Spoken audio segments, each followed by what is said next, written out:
March 2, 2011. The U.S. government, through the U.S. Agency for International Development, began a series of 3 workshops for 40 healthcare specialists at the Center of Evidence-Based Medicine at Tajik State Medical University.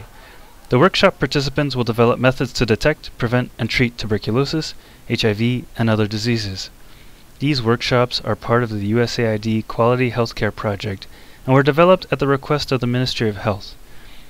Mid-career training is critical for Tajikistan's healthcare specialists to get the latest information about modern healthcare practice. The workshops teach new prevention, examination, diagnosis, and treatment techniques based on international standards. The government of Tajikistan, USAID, and other international donors created these workshops to meet the specific needs of the workshops are part of Tajikistan's health sector strategy. The government of Tajikistan, USAID, and other international donors created the health sector strategy together to ensure that healthcare in Tajikistan follows the worldwide best.